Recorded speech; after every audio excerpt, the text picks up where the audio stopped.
What's up, y'all? Welcome to the Nerdy Professor Podcast, where we talk about everything black, bold, and beautiful. I'm your host, the Nerdy Professor. Okay, so this episode may hit a little closer to home for some. Today, we're going to be talking about the West Indian domestic scheme. But first, let's talk about some anime. Have y'all ever seen the anime Michiko and Hatchin? It's an anime that perfectly mirrors the struggles of Caribbean women who came to Canada through the West Indian domestic scheme. Set in a place that is influenced by South American culture, this show unravels the story of two women, Michiko, a fugitive, and Hatchin, an orphan, on a dangerous journey to find Hatchin's father. But look a little deeper and you'll see a story about survival, resistance, and the search for identity, much like the experiences of those who came to Canada for a better life. The anime is set in a gritty, fictional world where Michiko escapes prison and teams up with Hatchin, a young girl stuck in an abusive orphanage. But the heart of the story is about overcoming a world stacked against them. Michiko's fight for freedom and Hatchin's search for a sense of belonging speak to the struggle of the women who arrived in Canada with similar hopes but faced harsh, unexpected realities. Michiko is constantly fighting against the systems trying to hold her down, just like the women who arrived in Canada looking for freedom but finding racism, exploitation, and limited opportunities. Like Michiko, they had to resist and keep fighting to survive in a society that didn't see them as equals. Hatchin, on the other hand, starts as an orphan with no control over her life. She's seen as disposable, just like the women who were often reduced to their roles as domestic workers. Yet, through their journey together, Hatchin finds her own strength, just as the women in Canada found their own sense of identity and resilience, despite the odds. Both Michiko and Hatchin struggle with identity. Michiko, a fugitive living on the fringes of society, while Hatchin feels invisible, abandoned by everyone. What holds these two together is their bond. Despite all of their struggles, Michiko and Hatchin lean on each other for survival, forming a makeshift family in a world that shows them no mercy. When you watch Michiko and Hatchin, think about those themes: resilience, survival, the power of community. These are the same forces that carried the women who came to Canada, facing a world that tried to break them down, but just like Michiko and Hatchin, they found ways to survive, resist, and ultimately build better lives for themselves. Okay, so let's add a little historical context to that.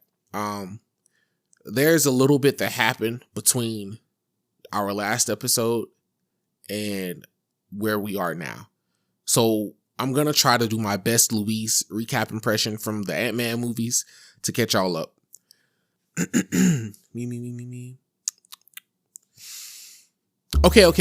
All right. So last time we left off, it was 1918. World War I just wrapped up. Canada's like, we did it. Whoa, we won. Let's throw a party. But here's the catch. Canada's also trying to figure out what it even means to be, Canadian. Do we say A or no? They're all like, okay, we need to define ourselves, but I don't know why I did that. I don't know how to do a Canadian accent. So let's start making some big decisions. And what's one of those decisions? Restricting immigration. Yeah, sounds pretty wild, right?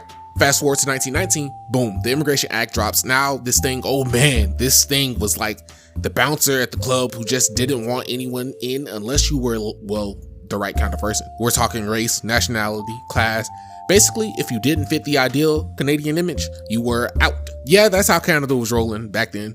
And spoiler alert, if you were from anywhere that wasn't Europe, you were probably on the no entry list. Now, before we start thinking things are all bad, here comes the Great Depression in the 1930s to make it worse. The economy's tanking, employment's through the roof, people are struggling hard, and everyone's asking, what now, Canada? So then, wait for it, World War II rolls in. Hey, they're sending bear troops, bear resources, anything you can think of, they're sending it just to help out the Allied forces.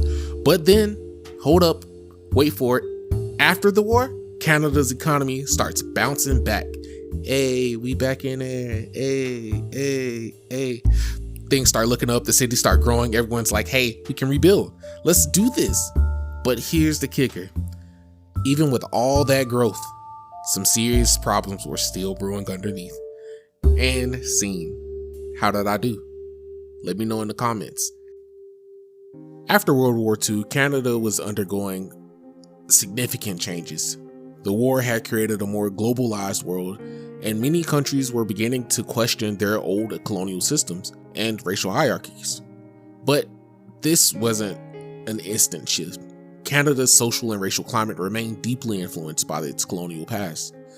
Despite the economic boom after the war, Canada's identity was still heavily tied to European ideals, and immigration policies mirrored a Eurocentric view of who was considered desirable.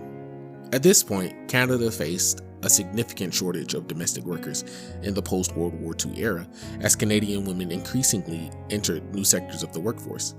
Initially, Canada attempted to recruit domestic workers from Europe, but these efforts were unsuccessful. Britain encouraged Canada to welcome West Indian workers, aiming to support economic growth in the West Indies and maintain Canada's trading relations with the Commonwealth Islands.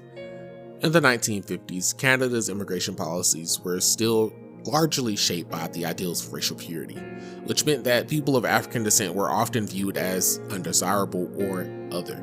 But Canada started to look at those immigration policies again and step away from their discriminatory practices, which lands us in 1955, where the Department of Citizenship and Immigration implemented the West Indian Domestic Scheme.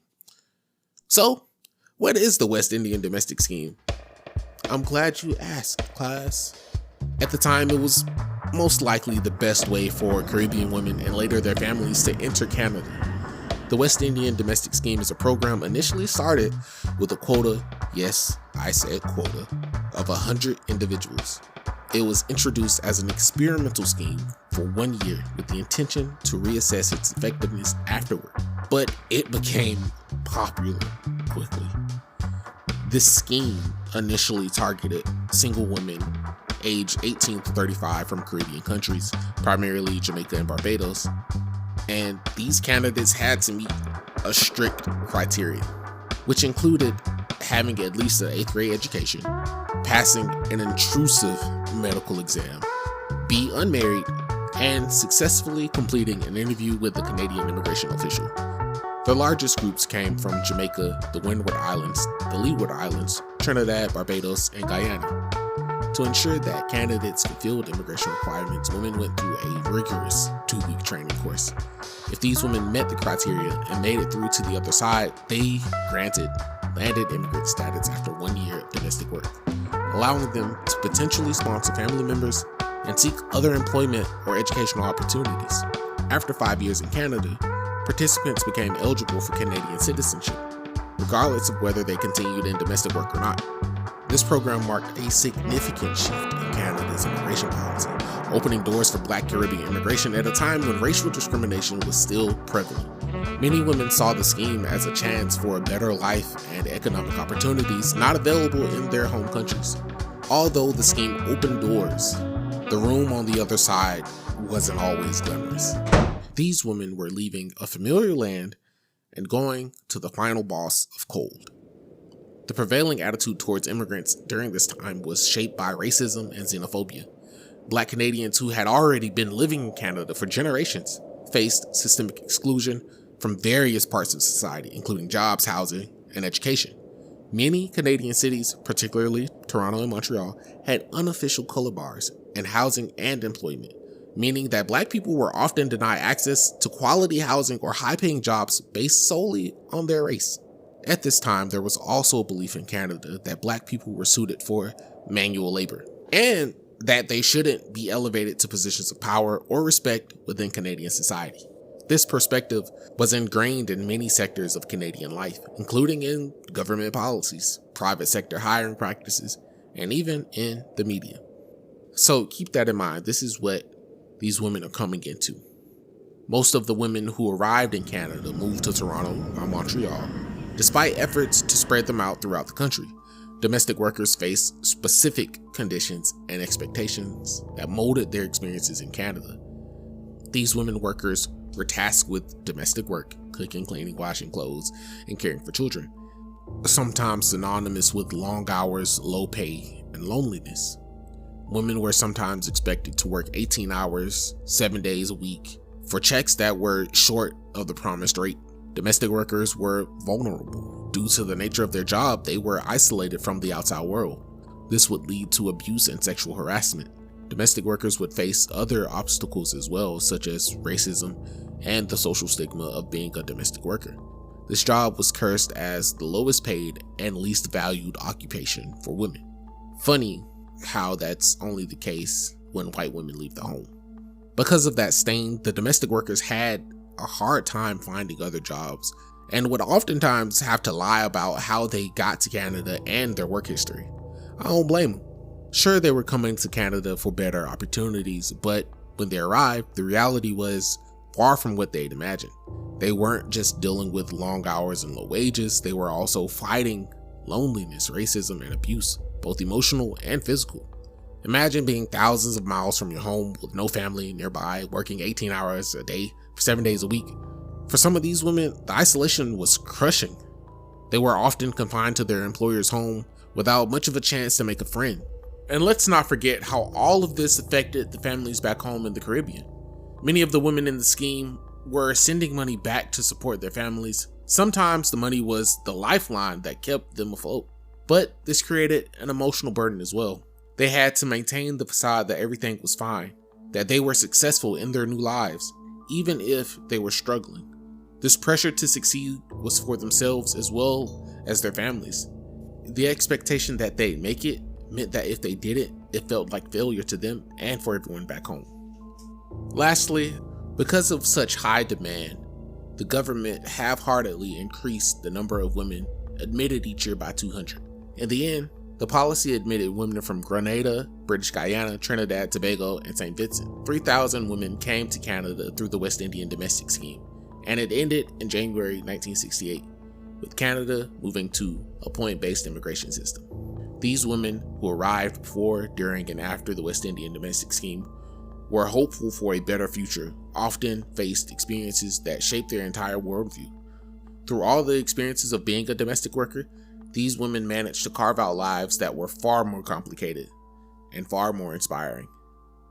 The scheme brought Canada the most honorable, Jean Augustine. She immigrated to Canada from Grenada in 1960, put in her time as a domestic worker for a year, and enrolled into U of T, graduating with a Bachelor of Arts and a Master's of Education. She then became a principal. Then, in 1993, she became the first Black Canadian woman elected to the House of Commons and was appointed to a cabinet position in 2002. Her story is proof that even in the face of such oppressive systems, it's possible to break through and create change for herself and community. In the end, the Department of Citizenship and Immigration showed their lack of concern with the well-being of domestic workers and simply stopped granting automatic landed immigrant status instead of improving the conditions of domestic workers. This change came in tandem with the introduction of the immigration point system. Canada has a long immigration history. If you want me to do an episode on it, please let me know in the comments.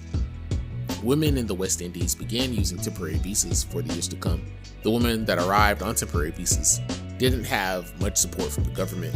This in turn made the women dependent on employers for a sponsorship, which led to these employers taking advantage of these women's situation. For example, paying these women far less and working for far longer, and commanding harsher working conditions on top of that. If they complained, the threat of deportation loomed over their head, leaving these women exposed to all sorts of assault and harassment. In the end, the government did allow for domestic workers who had been in Canada for 2 years to apply for a permanent resident status in November of 1981. But this was after numerous cases of poor treatment and the allegations that the government allowed racial exploitation of the women from the West Indies. In conclusion, for many of these women, the West Indian domestic scheme offered a glimmer of hope, an escape, and a chance at a better life. But when they arrived, they found that their labor was undervalued and their dignity was often denied. They worked long hours and were subjected to constant racial discrimination. They were expected to blend into a society that viewed them as less than human, their contributions overlooked and underappreciated. After the scheme came to an end, Canada continued to welcome Caribbean women as domestic workers, though now under temporary employment visas. This shift laid the foundation for the development of future temporary foreign worker programs. But the story doesn't end there. The West Indian domestic scheme also played a critical role in the growth of Caribbean culture in Canada, particularly in cities like Toronto and Montreal. This cultural influence helped reshape Canada's identity and laid the groundwork for a more inclusive immigration policy, paving the way for a diverse future. Alright, y'all, that's it. Thank you for joining. I hope you learned something. If you enjoyed this episode, please drop a like, comment, and subscribe for more of your favorite anime-infused Black history. Until next time, peace.